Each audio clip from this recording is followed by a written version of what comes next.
Pessoal, então, bem-vindos. Agora sim, oficialmente iniciada a aula.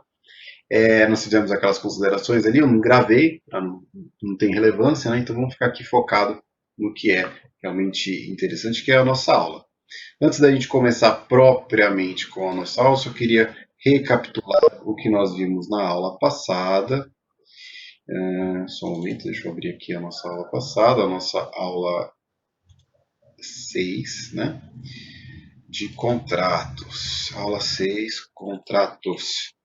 Que nós vimos, eu falei um pouquinho do contrato de adesão e depois eu fui falar do contrato lá, do contrato preliminar, né? O contrato preliminar, que é aquele instrumento que nós vamos utilizar como uma forma de nos criarmos um vínculo, algo que poderá se tornar um vínculo entre as partes, se algum evento futuro, se os elementos ali para a realização daquele contrato venham a se concluir. E aí eu acho que o jeito mais legal da gente falar desse tipo de contrato, né, do contrato preliminar, é tratando com os exemplos. Um exemplo que eu trouxe, que acho que é o mais tradicional aí, é o contrato de promessa de compra e venda. Tem ainda microfone aberto aí, né? Toma cuidado, tá, gente? Vamos manter. Tá, agora tá todo mundo fechado. Então deixa fechado, tá, pessoal? É o contrato de promessa de compra e venda. Então, quando eu vou adquirir um imóvel, eu faço uma promessa de compra e venda. O que é isso? É a gente estabelecer ali que, se tudo der certo, aquele contrato vai ser fechado. Então, eu estabeleço que aquela casa, o valor que vai ser, as partes, elas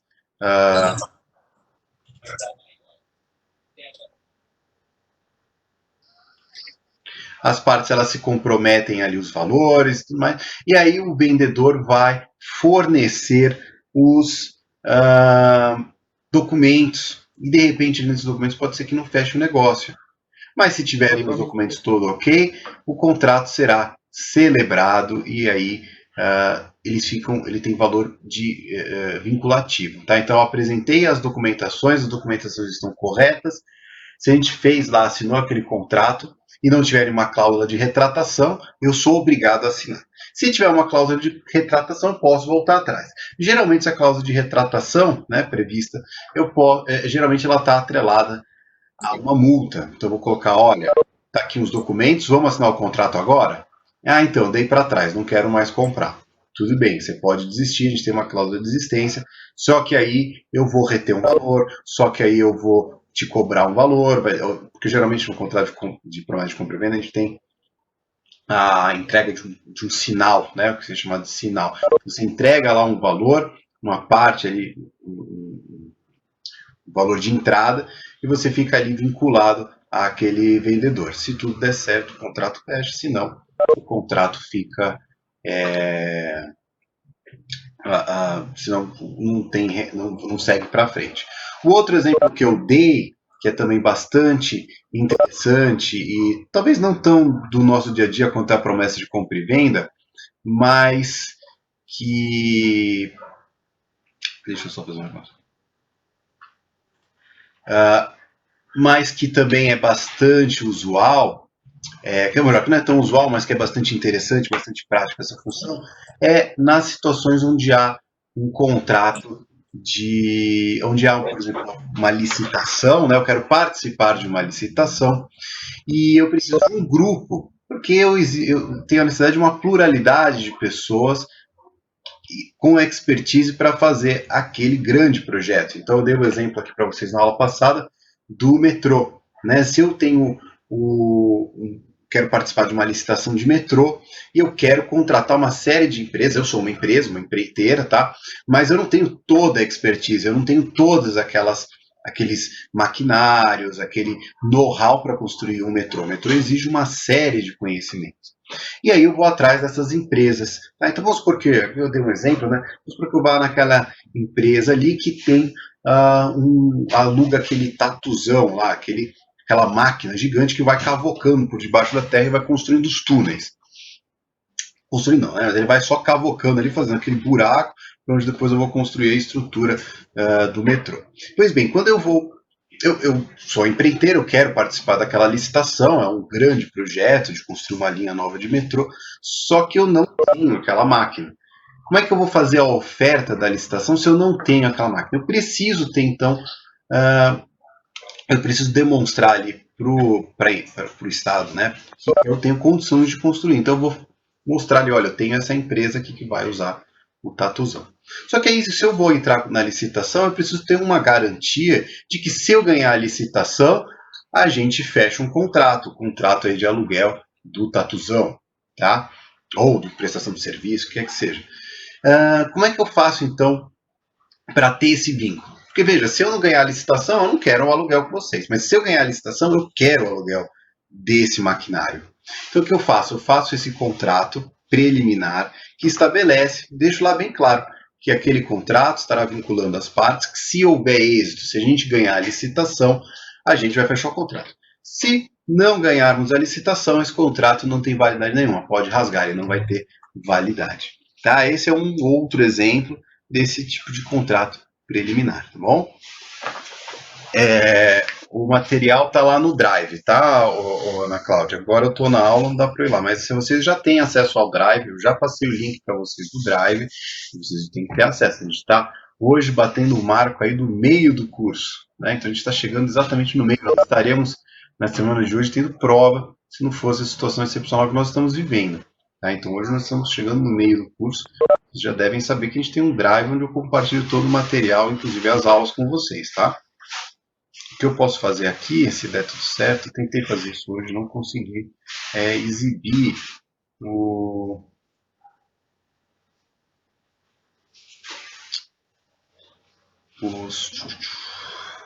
a nossa aula. Né? Vou ver aqui se eu consigo, peraí.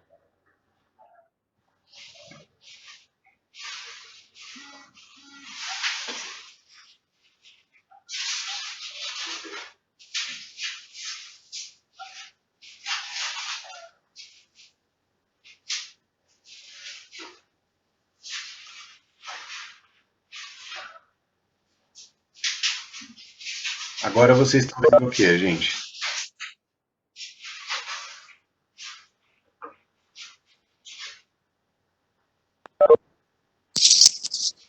Provavelmente é a sua tela aí que você tem em vista aí, porque aparece a lista de alunos do lado. Deve ser a tela daqui do meu... Deixa eu ver se compartilhar conteúdo fica mais fácil. Aqui é mais fácil, aqui é legal. Pronto. E agora, o que vocês estão vendo? O Word, né? Não é isso? Isso aí, um Word. Aula 6, contratos.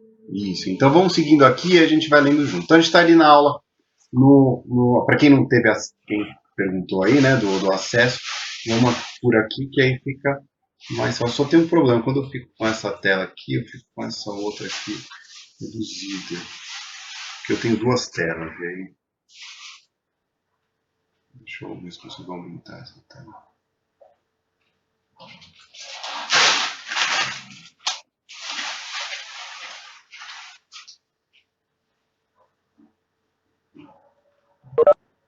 Só um pouquinho de paciência, gente.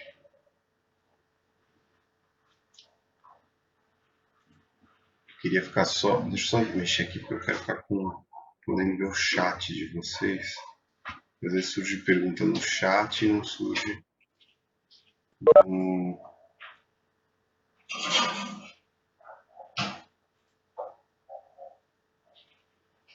esse aplicativo de falar.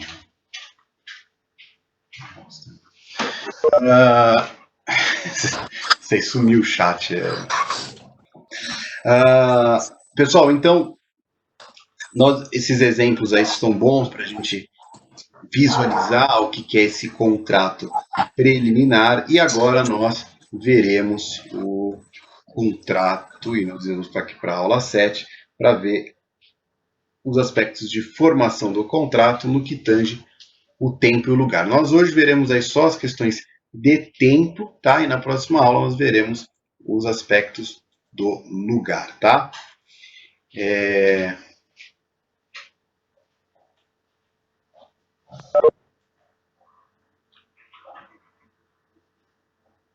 só ver se eu acho. Eu queria poder desativar o microfone de vocês.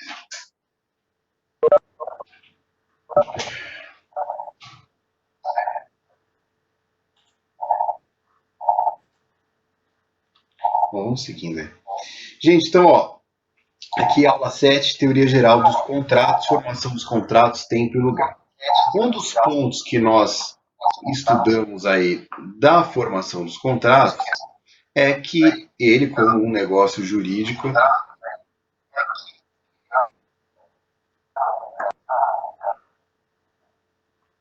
eu vou tirar aqui o compartilhamento, porque não dá. Professor, boa noite.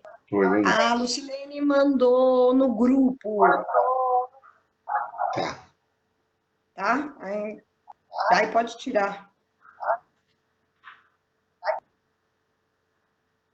Tá, vocês estão me ouvindo?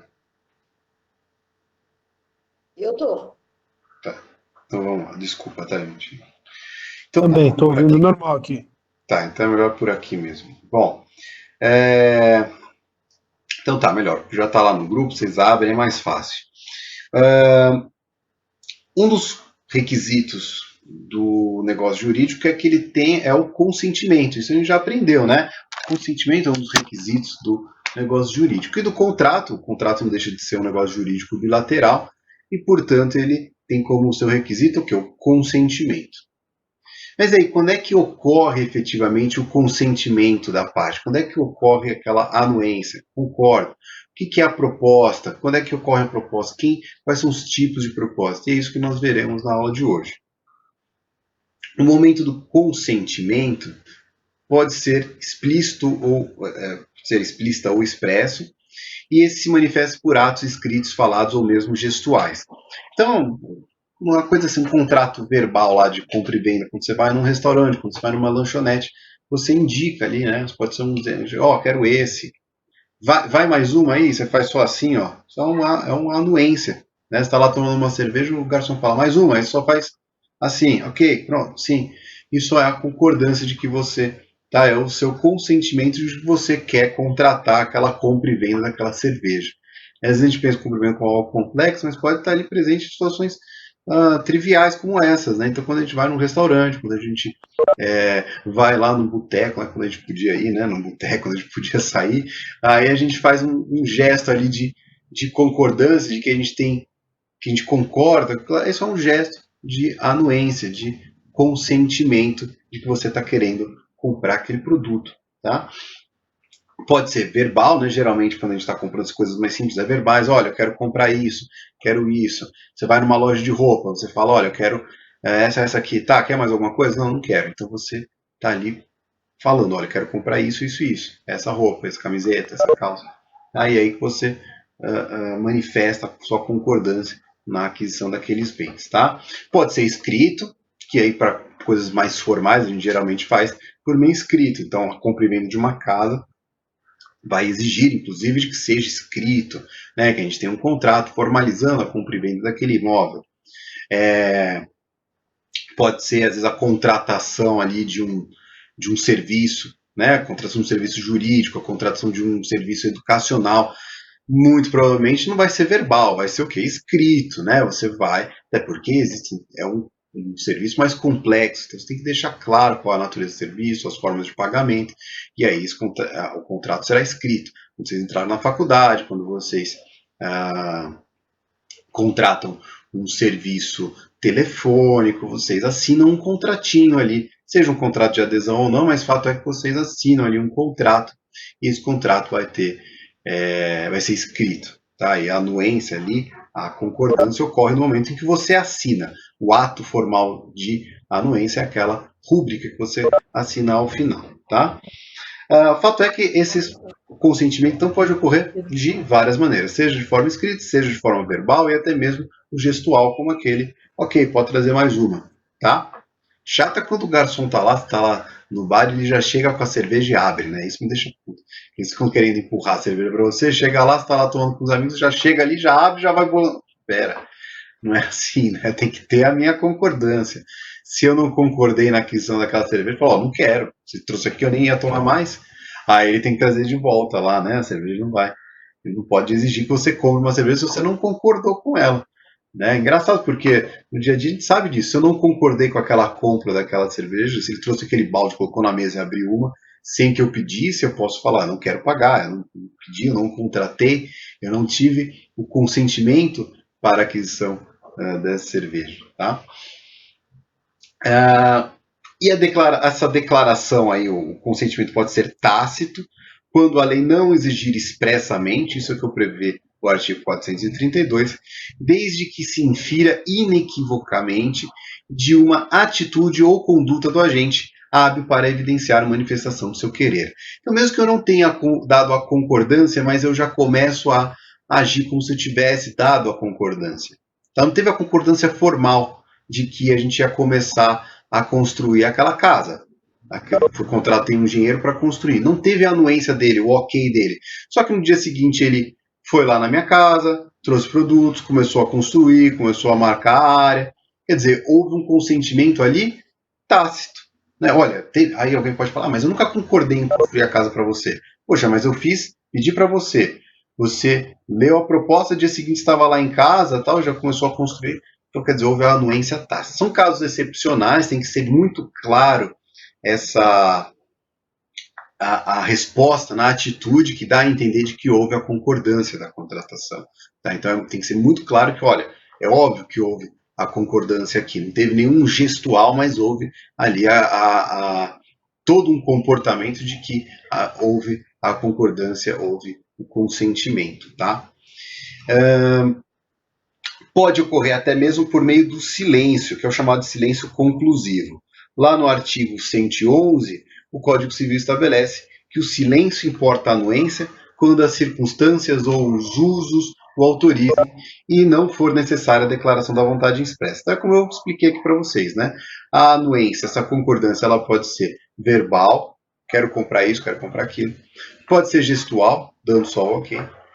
Pode ser escrita através de um contrato, uma rúbrica, e pode ser também através do silêncio, mas que para o silêncio tenha validade, nós devemos ter aqui, como prevê o artigo 111 do Código Civil, que deve ter as circunstâncias, os usos o autorizem e quando não for, obviamente, necessária a vontade expressa. Por exemplo, compra e venda de imóvel acima de 30 mil, ele exige que você assine, que o contrato seja escrito, tá? Então eu não posso tentar ali aplicar uma compra e venda de um imóvel falando que houve o silêncio e que o silêncio, portanto, foi a anuência, tá?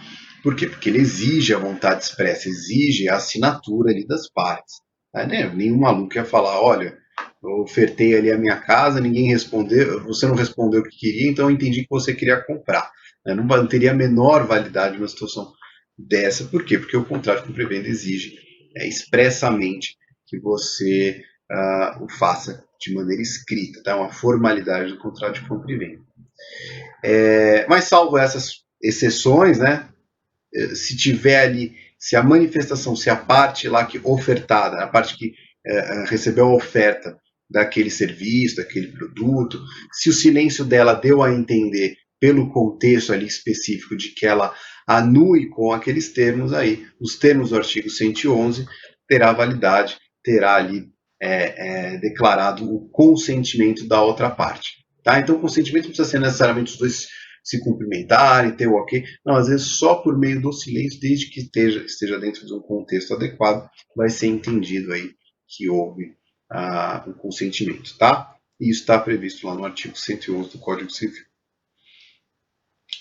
Alguma dúvida nesse ponto, gente?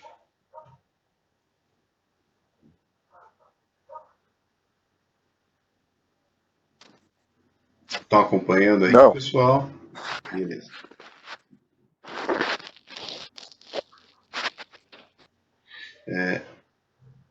Deixa eu ver aqui as perguntas. Tem uma pergunta. Professor, como preciso exercer algo na minha casa?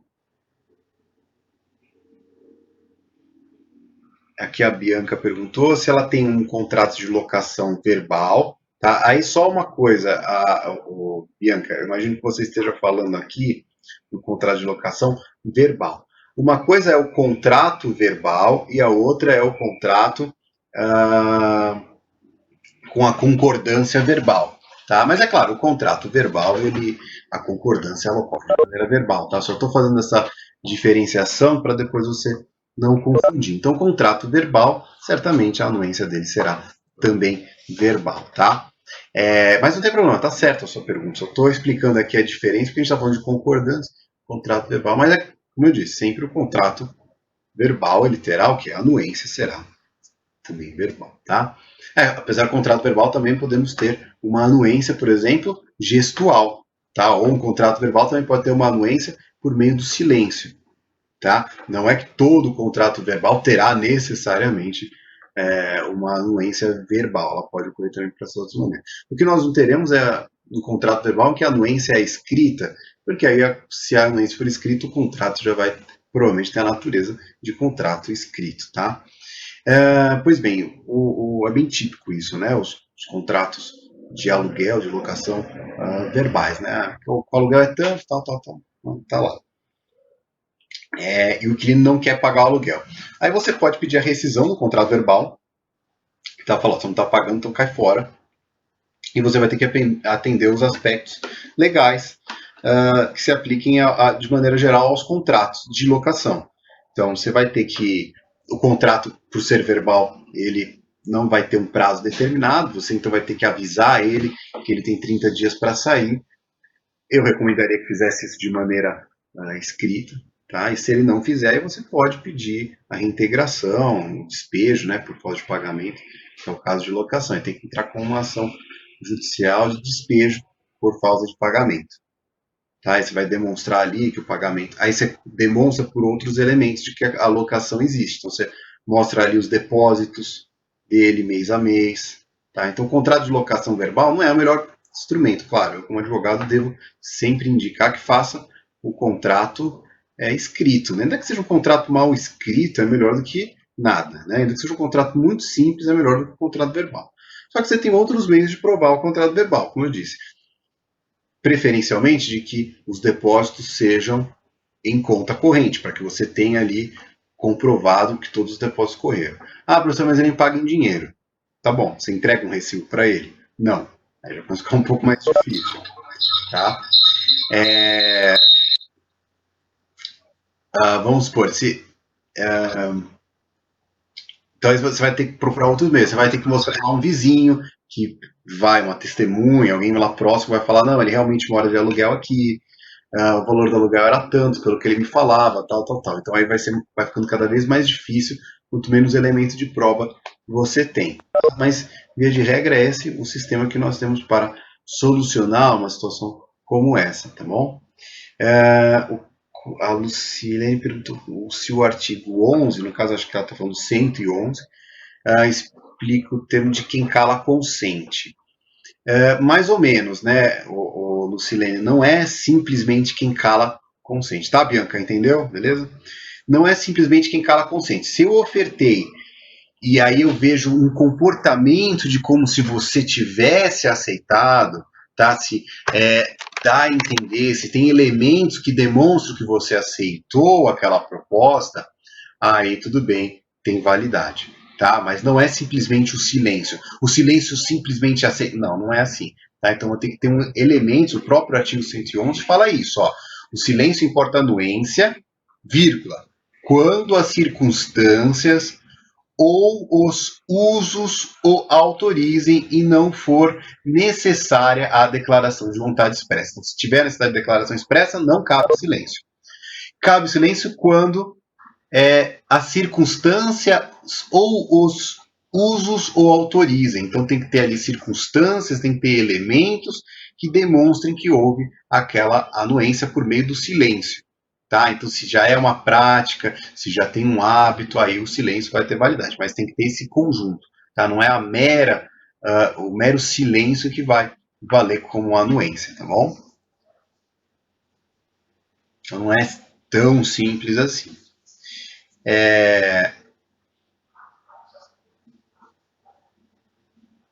agora vamos entrar aí nas fases da formação do contrato. A primeira fase da formação do contrato são as negociações preliminares. Gente, perguntinha que muito provavelmente cairá na nossa avaliação e vai acontecer quando a gente voltar a se ver aí pessoalmente. As negociações preliminares são diferentes dos contratos preliminares. Tá? A palavrinha é parecida, né? Negociações preliminares e contratos preliminares, mas na prática elas são bem diferentes.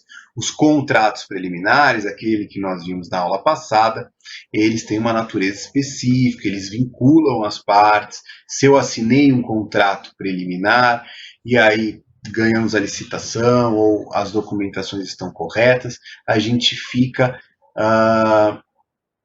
impelido, a gente fica obrigado a firmar um contrato principal de compra e venda, de aluguel lá do tatuzão, tá? Então, eu tenho que ter esses elementos aí, eu vou ter que... é um contrato formal e que atrela, e que gera obrigações entre as partes, tá? As negociações preliminares, que é o que a gente está vendo agora, é diferente. Essas negociações preliminares são conversas prévias, são sondagens, debates. Essas negociações preliminares, elas não geram vinculação, tá? Entre as partes, não geram obrigações de fruto contratual, tá? Alguém queria falar alguma coisa?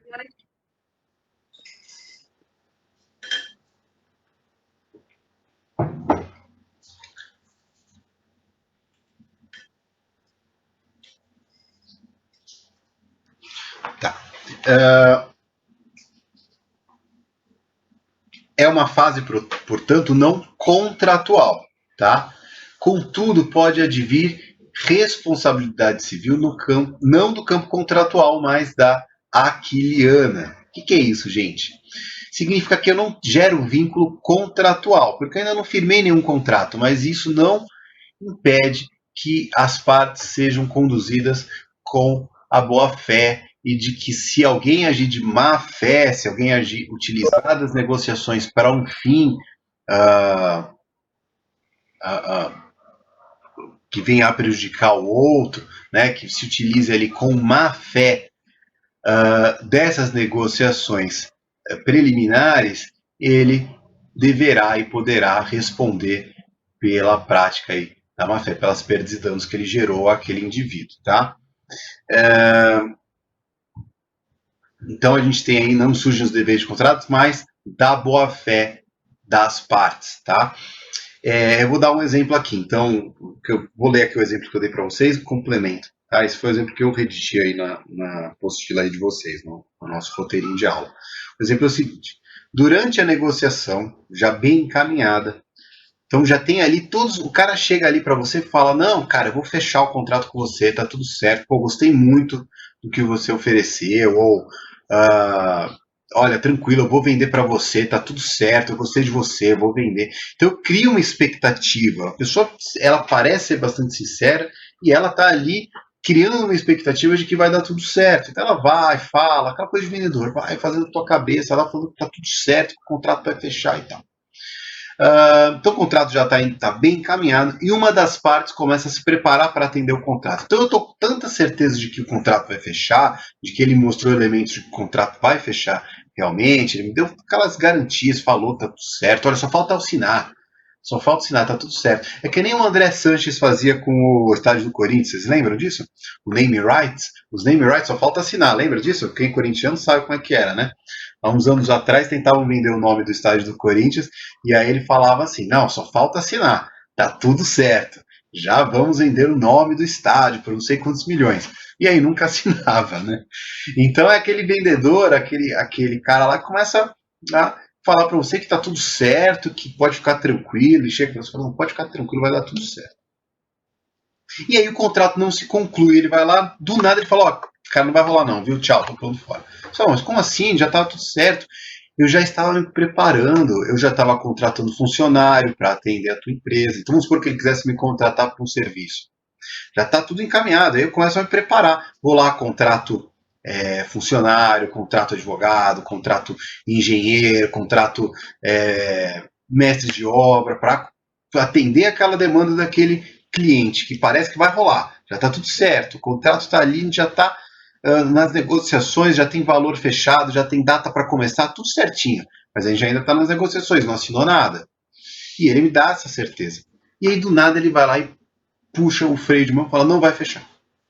Se isso for imotivado, se ele agiu de má fé, se ele pulou fora só para me prejudicar, porque na verdade ele trabalha por uma outra empresa, ele estava se fingindo de ser interessado só para me causar esse despreparo e quebrar a minha empresa. Então ele vai lá e simula tudo isso só para tentar quebrar a minha empresa, para me criar uma expectativa, ou para dar foco nele enquanto ele vai lá e contrata um outro cara que eu poderia concorrer com ele. Então a gente tem 2 empresas lá na cidade. Ele vai, finge que quer me contratar, mas na verdade porque ele quer me tirar a atenção e contratar um outro.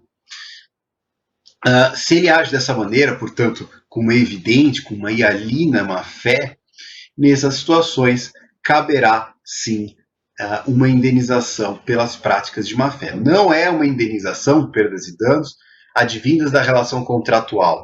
É uma indenização por perdas e danos pela prática de má fé, tá? Pelas práticas negociais de má fé daquele que está oferecendo, que está simulando, ou que está... Não precisa ser eu estou dando um exemplo, tá, gente? Não precisa ser necessariamente simular. Às vezes ele simplesmente, sei lá, quis fazer de sacanagem, quis me prejudicar, qualquer que seja o motivo. Mas se ele agiu dessa maneira e me prejudicou, e ficar demonstrado que ele me prejudicou, eu vou poder pedir ali as perdas e danos por essa prática, tá? Lembrando mais uma vez que não é vinculada à relação obrigacional, e sim aquiliana, ou seja, vinculada às relações aí de responsabilidade não contratuais, tá? Aí eu dei outro exemplo, aqui complementando um pouco mais isso, né? Que é o caso lá de uma das partes gera expectativa de que o negócio será celebrado e sem justificativa rompe. Dessa interação pode ter a parte que rompeu, obtido informações da outra. Aqui eu trouxe outro exemplo. Às vezes a gente vai, eu não vou contratar você, mas eu quero tirar know-how de como você trabalha, quero saber quem são seus fornecedores, quero saber como é que funciona o teu serviço, tal, não sei o quê. E aí eu vou fingindo que vou contratar com você. Você vai me passando informação. Pô, você quer vender, né? Você fala, olha, é assim, eu faço assim, meu produto é assim, olha, é assim que eu faço. Começa a soltar informações para vocês. E aí, quando eu soltei todas as informações, eu falo, agora eu não quero mais contratar, pulo fora. Houve o quê? Uma prática de má fé. Vocês lembram quando o Silvio Santos fez isso? Com a Casa dos Artistas? Ele queria contratar o Big Brother, não sei se vocês lembram. O SBT tava com tudo para fechar com o Big Brother. Big Brother, esse que passa até hoje na Globo. E o Silvio Santos chamou lá o pessoal me fugiu o nome da empresa, também não é relevante, que vende, o Big Brother é um produto vendido, não sei se vocês veem, é Edemol, acho, é a empresa que vende o Big Brother, não é brasileiro, isso aí é estrangeiro, todos tem Big Brother em vários outros países. Professor, é Endemol. Isso, bom, tanto faz. Aí eles...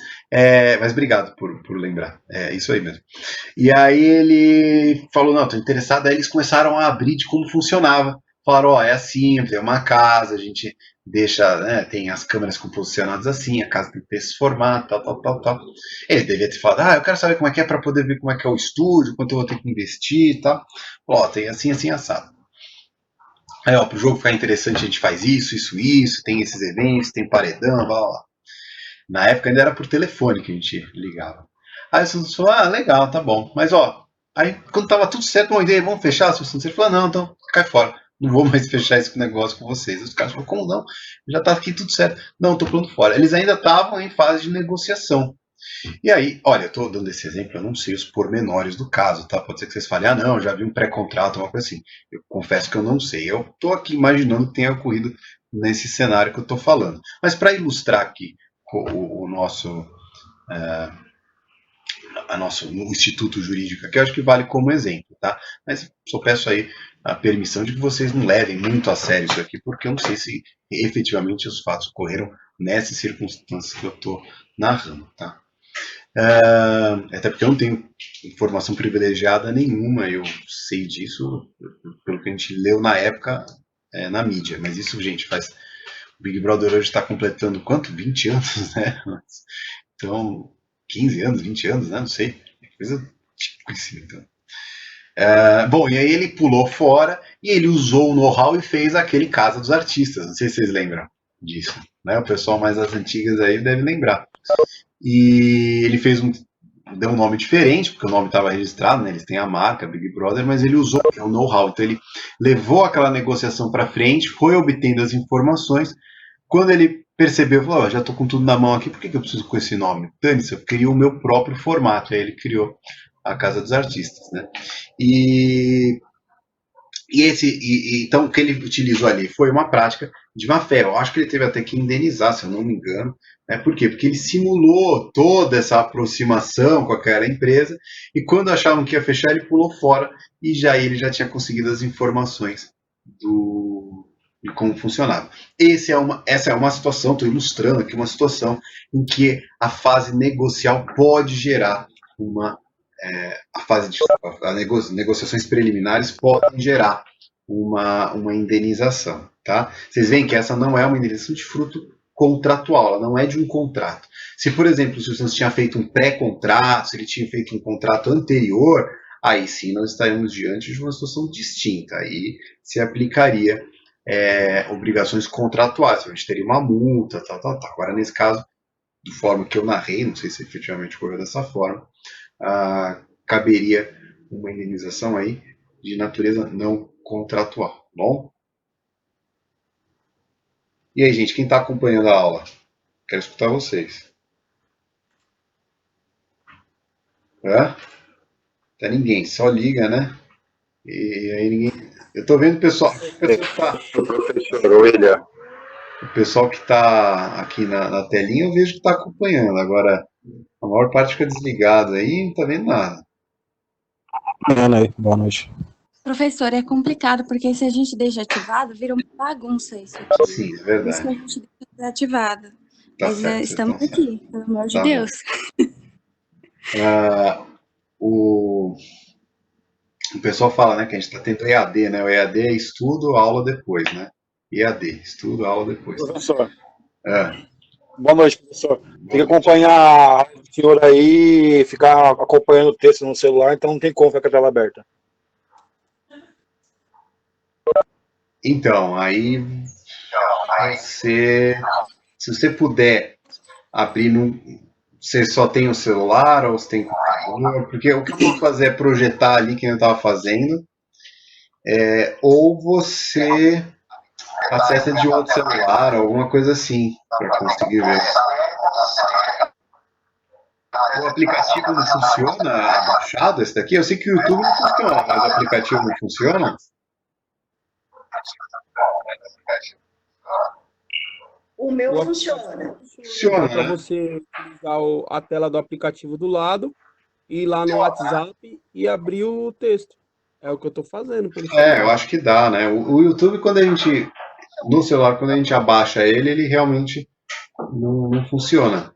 Agora. Acompanhando o senhor nos dois, no computador e no celular.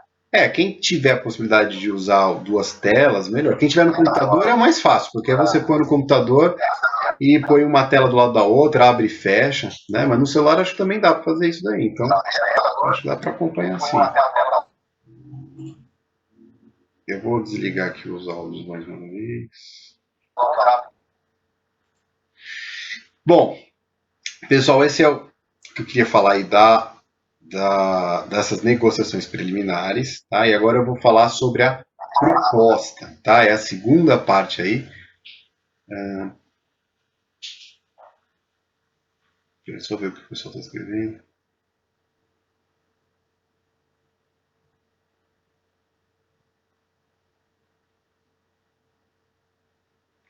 Tá ruim o que? Mas às vezes é por causa da internet também. Tem muita gente que se queixa, às vezes é a internet da região que você tá. Quem usa 3G aí acaba. 3G, 4G acaba sofrendo um pouco mais mesmo.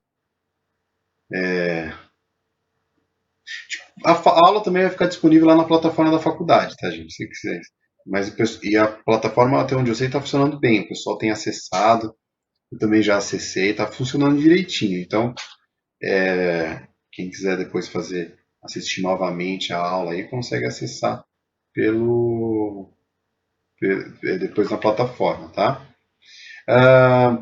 Então vamos falar agora, gente, da proposta, tá? A proposta, ela aí sim, diferente lá das negociações preliminares, a proposta ela tem força vinculante. Então, quando eu faço uma proposta, eu já me vinculo, eu tenho que atender aquilo lá. A gente vai ver as circunstâncias em que ela tem validade, quando a gente pode voltar atrás, mas a proposta ela tem já força vinculante, já gera vínculo entre as partes, tá?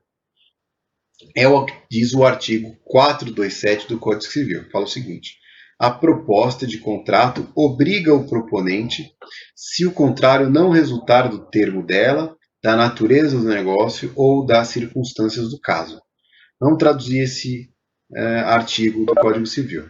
A proposta do contrato obriga o proponente. Quem é o proponente? Aquele que ofereceu, que fez a oferta, tá? Que fez a proposta. Então, a oferta, a realização daquela proposta obriga o proponente, obriga que aquele que ofertou cumpra. Olha, minha proposta é essa.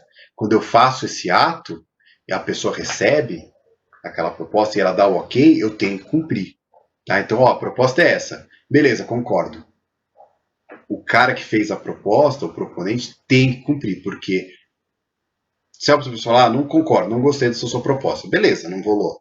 Só que a partir do momento que eu jogo essas propostas, eu devo bancar se os meus clientes, né, as partes que receberam, os oblato, esse é o nome, tá, gente? Quem recebe a proposta e aceita. Então, o proponente é quem oferta e o oblato é quem tem a oferta oferecida, no caso, né, o cliente, digamos assim. Então, se eu ofertei, se eu sou o proponente, o oblato concordou, eu, proponente, sou obrigado a cumprir. Tá? Salvo se o contrário não resultar do termo dela. O que ele quer dizer aqui? Que a proposta, e aí se você é alguém que faz uma proposta, aí você é esperto, e aí cabe aí pra gente, todo mundo que trabalha aí. Se você é esperto, você faz a proposta e você coloca na própria proposta que aquela proposta não vincula as partes, de que aquela proposta não obriga o preponente. Ó, tô mandando uma proposta mesmo. Na própria proposta você escreve, olha, essa proposta não me obriga. Entendeu? Porque aí se a pessoa falar concordei, aí você já não quer mais aceitar aquela proposta, você quer mudar aquela proposta, você volta atrás. Por quê? Porque ali, ó, se o contrário não resultar do termo dela, ou seja, se não estiver no própria proposta uma informação, uma cláusula de que de que você não é obrigado a aceitar, que a proposta não obriga o proponente. Por sua vez, quem recebe esse tipo de proposta fica desconfiado. Fala, pô, o cara tá me dando essa proposta e ele mesmo falou que talvez ele não cumpra, quer dizer que ele não está muito interessado em cumprir. Então você também, aí você como oblato, você como cliente, com aquela pessoa que está contratando, vai ficar meio desconfiado. Fala, pô, que tem essa cláusula, não gostei dela. Né? Essa cláusula não pega bem. Para o proponente ficar tranquilo, porque ele pode dar para trás a hora que ele quiser. Mas aí, como disse, né, gera esse ruído aí entre as partes. Aí também, caso a natureza do negócio não seja possível, né, não consiga ser cumprido, por exemplo, ou das circunstâncias caso a caso. Então, olha, fiz a proposta, só que não dá mais, entendeu? Não dá para eu conseguir mais cumprir isso daqui, sei lá, jogou Covid, não dá mais para a gente colocar em prática aquela proposta. Fiz a proposta, só que aí fechou todos os comércios, fechou todos os negócios, não dá mais para eu cumprir aquilo. Eu falo, ó, fiz a proposta, mas agora as circunstâncias não permitem mais que a gente dê seguimento. Aí tudo bem, não vai ter problema. O próprio 427 lá do Código Civil já prevê também esse tipo de situação, tá? Beleza, pessoal? Entendeu aí proposta, a força vinculante da proposta, traduzindo aí o 427, que é um artigo importante do Código Civil quando a gente fala aí de proposta, tá? Professor, Oi. então quer dizer, a proposta ela nunca pode ser de forma formal, né? Falada. Ela tem que ser sempre redigida num papel. Olha, Não necessariamente, tá? A proposta pode ser verbal, ela pode ocorrer dessa maneira, sim. Inclusive a proposta imediata, ela vai ser essa, geralmente verbal. Olha, gente, estou vendendo aqui isso daqui por tanto, tá? Olha, estou aqui na feira. Quando você está na feira e o feirante está lá berrando quanto é o valor das frutas ali, ele está ofertando de maneira verbal o valor daquelas frutas, tá? Então, não pode ser, sim, tá? Não tem problema de que a proposta ali seja verbal. Aqui que eu estou citando o exemplo de uma proposta escrita. Mas é claro, se a proposta, se eu quiser constar que não resulta em obrigatoriedade, aí não dá para eu fazer verbal. Falar, gente, R$5 aqui o giló, mas eu não me obrigo a cumprir esse valor. Aí não fica estranho, né? Então, se eu estou ofertando ali verbalmente, não dá para fazer esse senão. Esse termo de que eu não vou, que eu não me obrigo à proposta, geralmente vem em propostas escritas. E se vocês derem uma olhada, vocês vão ver que existe algumas propostas assim. Às vezes vocês recebem uma proposta e falam, olha, essa proposta não vincula as partes. Vocês vão ver esse tipo de coisa. Olha, essa proposta não obriga o contratante, contratado, proponente, qualquer nome que eles vão colocar ali, a empresa tal, a cumprir nesses termos. Né? Às vezes o cara já mostra ali que talvez possa recuar. Aí geralmente vem esse tipo de exceção, né? Vai vir escrito, tá? A proposta verbal não deixaria frágil o contrato? A proposta verbal é aquela coisa que a gente usa no dia a dia, né, gente? Essa oferta, assim, quer isso, quer aquilo. É para coisas menores, né? É aquela situação que eu falei para vocês. Se a gente está na feira, vocês vão querer assinar um contrato para cada banana, alface que vocês forem comprar lá? Não, né? Não faz sentido. Isso daria muito trabalho. Então, ali os contratos são verbais, as ofertas são verbais, os valores estão ali. Pode ser escrito ali com o papelzinho e o grampeador lá, o pregador que eles colocam ali no fiozinho, né? Aquelas são ofertas escritas, ofertas propostas, né? Verbais e assim por diante. Isso não claro, enfraquece, mas é pela complexidade, não exige que eu faça contrato para comprar uma dúzia de banana, entendeu?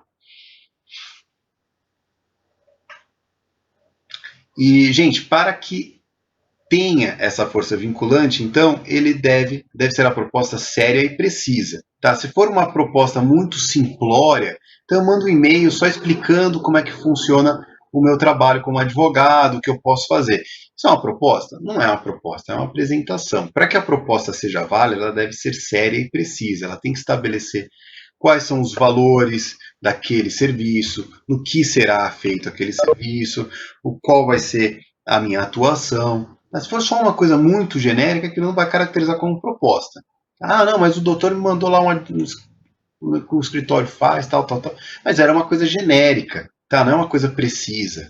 Ou uma propagandinha lá, uma coisa assim, do logo do meu escritório. Não é uma coisa séria, não é uma coisa que vai caracterizar como proposta. Proposta vai vir como um elemento sério, os valores estarão sérios ali previstos, tá? Então, eu vou ter, quando eu mando uma proposta para os meus clientes, eu mando ali explicando, olha, são as partes, sou eu, você, nós comprometemos a trabalhar nesse processo judicial até o final do processo ou até a primeira instância, o valor será de X mil reais, dividido em tantas vezes, entendeu? Aí eu estou fazendo uma proposta formal. Agora, só assim, olha, meu escritório faz isso, aí não é uma proposta formal, aí não vai ter essa força vinculante, tá? A proposta se torna obrigatória só quando negociada e ambas as partes concordarem e registrarem de alguma forma. A gente vai ver aqui quando é que funciona a anuência, tá, gente? Então, é mais ou menos isso aí, Luciano, mas a gente vai ver que vai ter algumas situações que vão mudar um pouco esse cenário, tá?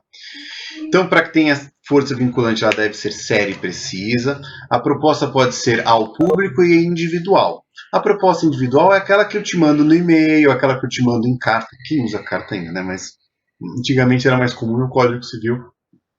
Apesar dele ser recente, ele ainda tem algumas lembranças de uma época em que não existia internet, que não existia nada disso, que as coisas eram feitas todas por correio, tá? Então, algumas coisas a gente, principalmente quando a gente for ver no que trata de propostas e aceite, assim, vocês vão ver que tem algumas coisas que hoje não se aplicam muito porque a nossa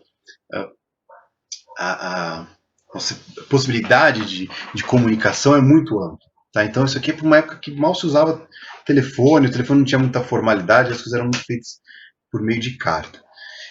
Pois bem, então a proposta ela pode ser pública ou individual. A individual vai ser aquela então que eu emendo um e-mail para vocês, então vocês querem me contratar para ser advogados de vocês. Aí eu falo, vocês vão me explicar o caso, eu vou mandar ali por e-mail uma proposta, falando, olha, meu escritório é assim, eu cobro tanto para o teu caso, vou explicar direitinho como é que vai ser o serviço, olha, para entrar com esse inventário, eu cobro tanto, os valores são pagos dessa forma, será pago nessa conta judicial, não, nessa conta bancária, tá? Então, é uma proposta formal individual, uma proposta que eu estou fazendo especificamente para você. E outro tipo de proposta é a proposta ao público. A proposta ao público é aquela que vocês veem na propaganda aí, quando vocês estão assistindo lá o Jornal Nacional, vocês vêem na televisão, vai ter lá quarta extra, aí vai ter lá cerveja, R$5, 5 reais tá cara, mas cerveja tal, R$2, frango, quilo, R$20, e assim por diante. Então ele vai ali colocando os valores, essas são ofertas, tá? São propostas que ele está fazendo ali, via televisão, né? E ele fica vinculado a atender aqueles valores.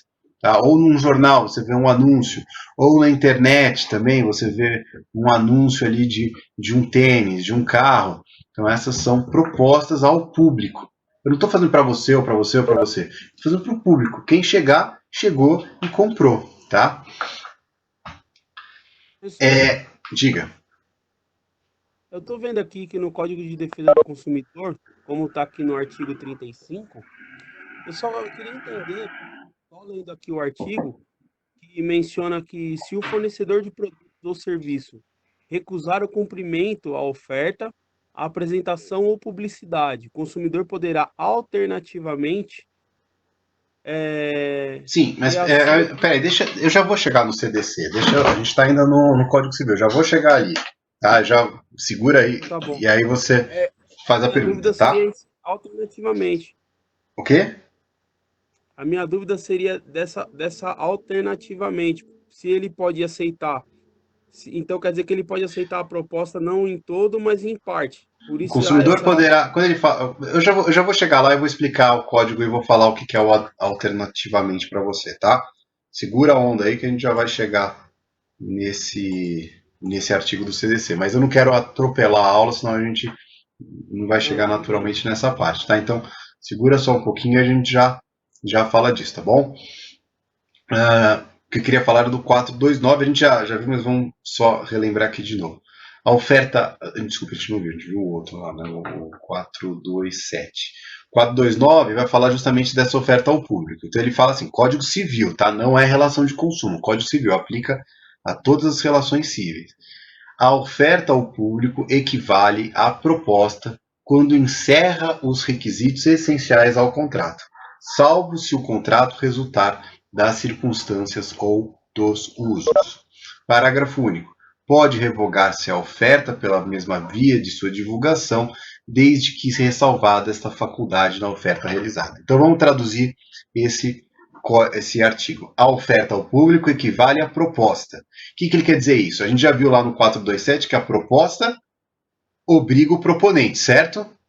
A proposta lá que eu faço obriga que eu cumpra aquilo. Se eu fiz uma proposta para você e você aceitou, eu tenho que cumprir naqueles termos. Eu fiz uma proposta de venda de um carro lá para você, você teve interesse, perguntou para mim, eu fiz uma proposta para você de que o carro vale 30 mil reais, que eu vendo para você por 30 mil reais. Quando eu faço essa proposta e você aceita, eu sou obrigado a cumprir aquela proposta.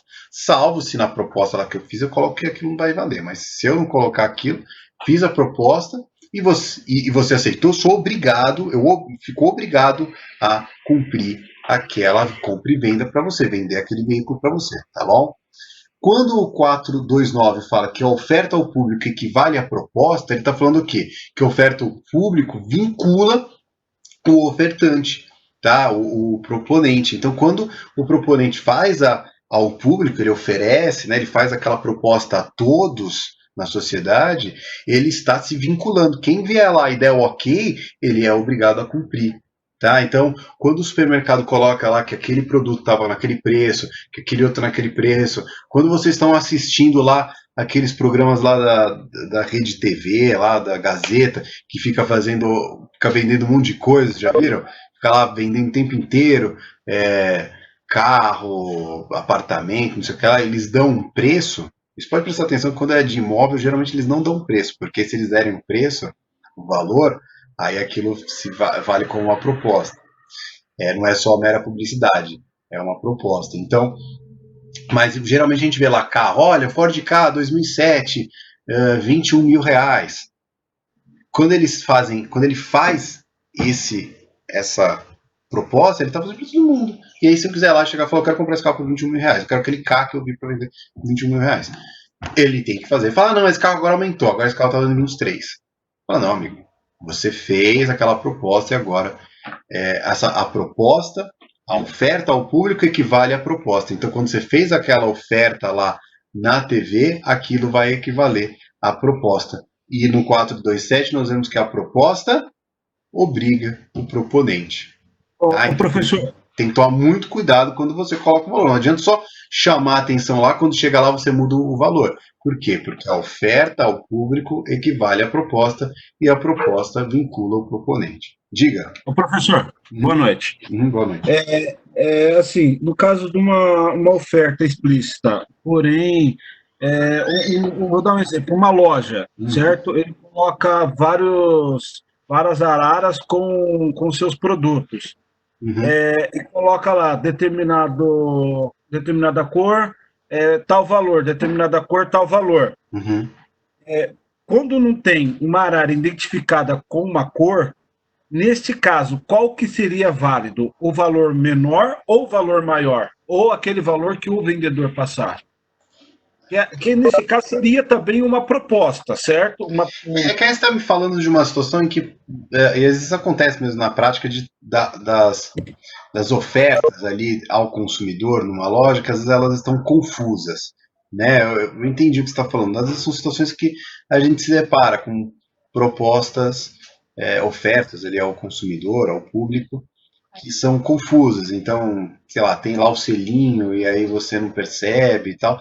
Tem que ver caso a caso ali. Se não tiver o valor ou não tiver bem comunicado, isso não significa que é de graça ou que você deve aplicar o valor mais barato. Tá? Agora, se um vendedor chega para você e fala que o valor é aquele, aí sim ele está fazendo uma oferta. Fala assim, não, fica tranquilo, essa blusa aqui, o valor é 30 mil reais. 30 mil reais não, 30 reais. Então, é aquele lá, ela fez lá a oferta, você consegue pagar a proposta, né? Ela fez a proposta de que o valor daquela camisa é 30 reais, acabou. Tá? Então aí vai muito de caso a caso. Se estiver confuso, não significa que você pode pagar o preço que você quiser. Tá? Às vezes é por uma desorganização ali da empresa. Agora, se estiver de má fé, eles começaram a misturar de propósito, aí você pode até falar que tem alguma prática ativa ao consumidor. Tá? Porque muitas vezes nesses casos é o que acontece, várias lojas de roupas, por exemplo, o camarada coloca o anúncio lá, quase tudo por 10 reais, ou tudo por 10, né, quase tudo por 10 reais, quase tudo por 20 e tal, paga um preço único. E quando você chega em determinado setor da loja, tem um outro valor, porém, ali na arara não tem esse valor especificado. Então aí tem que ver muito de caso a caso. Se realmente havia uma má fé por parte do fornecedor, do proponente, se ele quis induzir o consumidor em erro, aí você conseguiria, de repente, pedir que ele vendesse o produto por aquele valor que ele ofertou. Então você fala assim, olha, você colocou aqui na frente da sua loja, todos os produtos estão por 10 reais. Então eu quero comprar por R$10. Então, você falou quase todos os produtos, e aí ficou aquela coisa meio dúbia, se realmente eram quase todos, aí vai muito de caso a caso. Tá? Então, você tem que ver muito especificamente se houve uma fé, se foi só uma mera desorganização. Tá? Mas assim, o que eu posso falar do que tange o Código Civil é que aquela oferta que ele faz vincula. Então, quando essa oferta ao público, ela vale como uma proposta, e a proposta vincula. Então, se ele colocou lá todas as camisetas por R$10, na via de regra, ele vai ter que vender elas por R$10, tá? Tá certo, obrigado. Nada. E aí, então, isso é o que prevê o Código Civil. E o Código de Defesa do Consumidor, e aí, gente, lembrando, tá? E aí, entrando aí o que o colega perguntou do Código de Defesa do Consumidor. Aqui, ó, conforme o CDC, se não houver valor específico, prevalece o menor preço, sendo dar o produto da mesma espécie. Então, no Código de Defesa do Consumidor, a gente vai estar diante de situações em que nós estejamos sobre relação de consumo.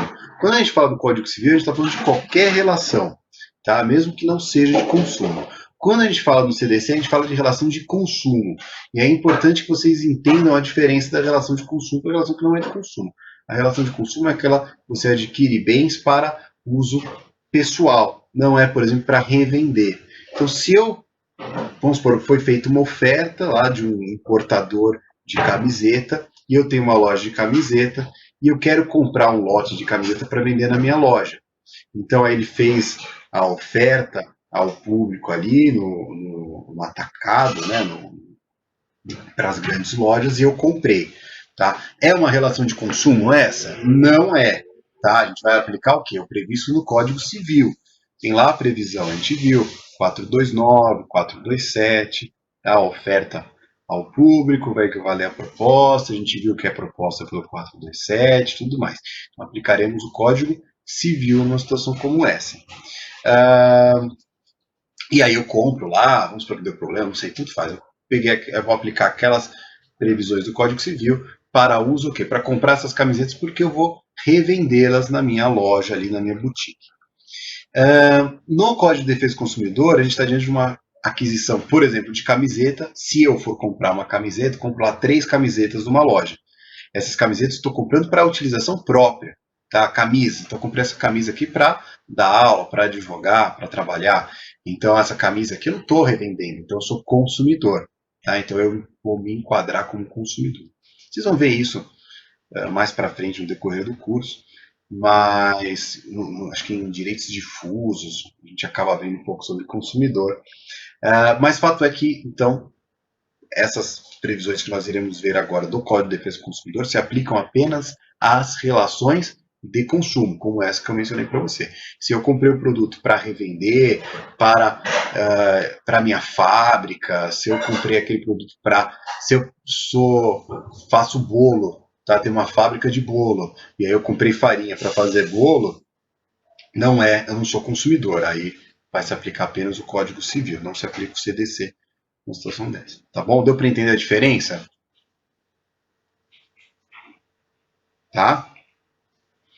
Então, o CDC, ele vai prever ali um pouco diferente dos demais. Ele fala o seguinte: se o fornecedor de produto ou serviço recusar o cumprimento à oferta, apresentação ou publicidade, o consumidor poderá alternativamente, e a sua livre escolha, 1.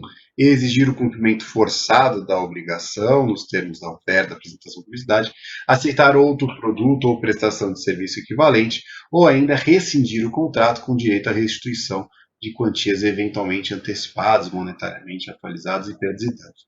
O que fala o CDC? Que você não pode recusar a venda a uma pessoa. Tá? Eu fiz lá a oferta, a pessoa chegou, e aí eu não posso recusar, eu vou ser obrigado a fazer a venda, e se eu não tiver aquele produto, eu terei que ofertar algo alternativamente, que fica à escolha do consumidor. Então o consumidor poderá alternativamente, que significa que caberá ao consumidor escolher algumas dessas vias aqui, essas previstas lá nos incisos 1, 2 e 3. Código Civil fala, então, que se o fornecedor não conseguir, ou melhor, se ele recusar o cumprimento à oferta, à apresentação à publicidade, o consumidor poderá, alternativamente, qualquer uma daquelas opções, ele vai escolher uma das três, ele poderá, exigir o cumprimento, falar, cara, é o seguinte, ele estaria aplicando 427. Ele falou, eu quero que você ofertou lá o produto X, você não quer vender para mim, mas eu quero o produto X. Você colocou esse carro para vender, o Ford Ka por 27 mil, eu quero aquele Ford Ka por 27 mil. Não vou vender para você. Não, com a defesa do consumidor, você ofertou, eu quero a aplicação, eu quero que você entregue. Professor, posso fazer uma pergunta? Pode. Desculpa se eu sair, se eu estou fora da casinha. Não, por exemplo, eu tenho um jornalzinho do mercado. Uhum. E aí tá uma oferta de leite a R$ 1,99. Uhum. Quando eu chego no mercado, acabou. Certo? Uhum. Eu tenho o direito de reivindicar a mesma marca ou pegar do lado, porque pelo que eu entendi da camiseta, é quase a mesma coisa, não é?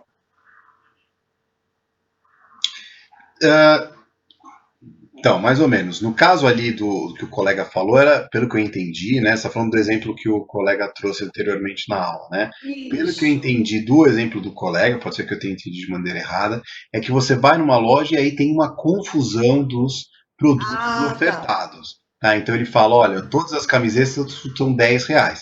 Quando você entrar lá, sim, maioria das camisetas com R$10, ou oferta, camisetas a partir de R$10. Essa é uma publicidade adequada, camisetas a partir de R$10. Então ele tem lá um X de camisetas que estão R$10 e outras que estão 20, 30, 40. Mas isso não é uma prática irregular, porque a partir de R$10, quer dizer, existem algumas camisetas ali que estão R$10 e as demais estão com valores superior a esse. Tudo bem, isso não é uma prática, não é uma publicidade enganosa, não é uma prática lesiva ao consumidor, não é uma oferta que pode gerar qualquer tipo de vinculação aí equivocada. O que ele vai ter que ter, certamente, é de camisetas com pelo menos R$10. Ele vai ter que ter lá um conjunto de camisetas pelo menos com R$10. Então, pelo que eu entendi que o colega falou, foi isso. Né? E aí, nesses casos, não se aplicaria essas situações aí do artigo 35, nem do 427, tá? Ou do 429, do Código Civil. Professor, tá? Só uma dúvida. Normalmente, como o exemplo que a Edna deu no mercado, o que eles colocam? Eles especificam qual é a marca e a quantidade que tem daquilo. Isso, então, quando exatamente. Aí quando chega, acabou, até o vai final pegar dos estoques, né? Então, aí quando ele faz a oferta, ele já toma essa cautela. Ele fala, olha, é o seguinte... Exatamente, olha, não é que eu não quero atender, não é que eu não quero vender o produto para você, é porque encerrou o estoque, porque a gente não tem mais, e a gente informou que ia até o final do estoque. Eles põem essa salva, né? O que o PROCON acaba vendo em casos como esse? O PROCON pode ver em alguns casos como esse como uma prática abusiva. Tá? Então ele vai ver caso a caso. Olha, eu tinha um estoque enorme, fiz a publicidade, fiz a oferta, houve um volume muito grande de pessoas procurando e realmente acabou, em torno de 24 horas acabaram os produtos. Tudo bem. Se você fez isso na sacanagem, você ofertou lá um produto por um valor irrisório, mas colocou lá, eu pego uma caixa de cerveja lá, coloco cada cerveja ali, vale 50 centavos, e anuncio. E aí eu vendo aquela primeira caixa de cerveja por 50 centavos, as demais estão todas por um preço acima, aí nesse caso é uma prática abusiva. Tá? Então vai ser muito do caso a caso. Quer dizer, eu tinha um estoque razoável quando eu fiz a oferta, era um estoque que atendia as expectativas ali da frequência de que eu vendo os produtos e assim por diante. Tá? Então, que a gente como consumidor fica assim, sem saber o que fazer, porque como provar o estoque era suficiente ou não. Enfim. O que vai valer geralmente é o tempo que ficou. Então, se você for lá com um jornalzinho de 3 dias atrás com essa oferta, talvez você chegue lá e tenha acabado. Agora, se o jornalzinho saiu no dia e você chega lá e não tem nada, aí dá para você falar que foi uma prática abusiva. Falou, peraí, você colocou aqui eu tô aqui 2 da tarde, o jornalzinho saiu às 10 e já acabou, então aí sim, me parece que nesses casos seria uma prática abusiva. E aí você pode aplicar o CDC, você fala, olha, é o seguinte, artigo 35, tá lá, eu não encontrei, né, você está me recusando a fornecer esse produto, o produto não está ali, foi ofertado, e eu quero, portanto, alternativamente, e a minha livre escolha, o quê? 1, exigir que você venda aquele produto para mim.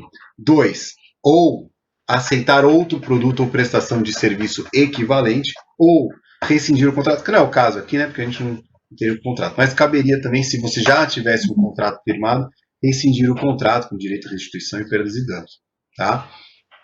Uma outra prática que eu tenho percebido, que aconteceu comigo já 3 vezes, em locais diferentes, é a promoção de uma mercadoria, no caso um queijo, do preço 5, hipoteticamente, R$5. Quando passou no carro, R$15,90. Então, assim, se eu não fico conferindo por item que passa no eletrônico, eu não ia ver. Então, eu acho que eles se valem assim. Não são... Mas aí eu chamei a menina na hora e ela mudou o preço para o menor. Só que quanto eles tinha um supermercado aí que tem um nome referente a um ponto turístico do Rio de Janeiro, que sempre que eu ia dava esse problema, mas era sempre, eu ia, sempre tinha um ou outro produto que dava você comprava em promoção, agora melhorou, eles pararam com isso, mas é claro, essa é uma prática extremamente abusiva com o consumidor, e aí você tem obviamente o direito de exigir que aquele pagamento, que aquele valor seja do valor que foi ofertado. Então quando você chegou lá na gôndola e tinha um valor X, você pegou e passou lá no caixa e o preço era diferente, você pode exigir que ele seja aquele valor que foi ofertado. Ela nem quando ela viu a reclamação, ela, nossa, não pode deixar, eu vou pegar. Então, ela rapidamente... se essa prática for reiterada, aí acho que também cabe aí uma ação coletiva do PROCON, né? Sim, eu sei, isso acontece até com vocês que estão pensando. Os importados. O professor, uma coisa que acontece bastante também, produto sem preço. Um exemplo, vou ao mercado comprar uma pilha palito e não tem preço. Bem comum isso. E aí, neste caso, aplica-se o valor menor do produto semelhante ou aplica o valor médio? Faz uma média dos valores e aplica... Se faltar informação de qual o preço do produto ali, às vezes é fruto de uma desorganização do próprio supermercado. Então ele tem que colocar disponibilidade ali para você de um local para você consultar o preço, então vai ter aquelas máquinas para você consultar. O fato de não ter o preço no produto, de não constar ali, não significa que o produto tem que ser vendido por mais barato. Você vai lá no caixa lá, código de barra não está cadastrado, ou seja, não tem preço do produto. Neste caso, acontece bastante, viu, no mercado aqui. A gente não está falando aí de uma oferta, aí eu não estou falando da oferta, porque nem sequer foi feita uma oferta formal. Se o produto não tiver, certamente vai ter um preço cadastrado. Mas produto exposto é oferta feita, certo? A partir do momento que eu exponho o produto para venda, eu estou fazendo uma oferta daquele produto. Aí, se não tem preço nesse caso... Aí você vai ter que ver qual que é a média do produto, ver se tem algum produto semelhante para arvorar o preço ali daquele produto que falta, e aí exigir que eles te vendam um produto por um preço de algum produto semelhante. Então, no caso, você falou a pilha, você vai lá, vai olhar o que seria a pilha... tinha Rayovac, aí você vai e compra, vê qual que é o preço da Duracell e pede para que eles vendam pelo preço da Duracell, tá? Aí vai ter que resolver talvez de alguma maneira como essa, tá? Vai ter que ser alternativa ali no caso da inexistência do valor. Agora, geralmente os valores constam, né? O que não consta às vezes é ali a etiqueta, né? O preço específico do produto. Os produtos nos supermercados eles são todos cadastrados. O cara não vai colocar um produto para vender sem estar cadastrado ali, né? O código de barra ele tem que ter controle. Então, só se você tiver uma quitanda. Mas tem um mercado aqui perto aqui que sempre acontece isso, viu, professor? Que deve ser então algum supermercado pequeno, talvez, né? Um mercado pequeno, talvez, porque, veja, se você não tem o controle dos produtos, se você não tem o código de barra, você não tem controle deles, aí some produto. A ideia de ter código de barra é até para você ter controle do seu próprio inventário, né? Tá? Bom, gente, eu vou então encerrar a nossa aula, porque já deu aqui o nosso prazo, tá? E aí a gente continua na próxima aula aqui, né? A gente parou aqui, ó, proponente, aqui o proponente que oferta. Aí não falta muito aqui, a gente vai estender um pouquinho mais aqui e aí encerramos a aula na próxima quinta-feira, tá? Eu passei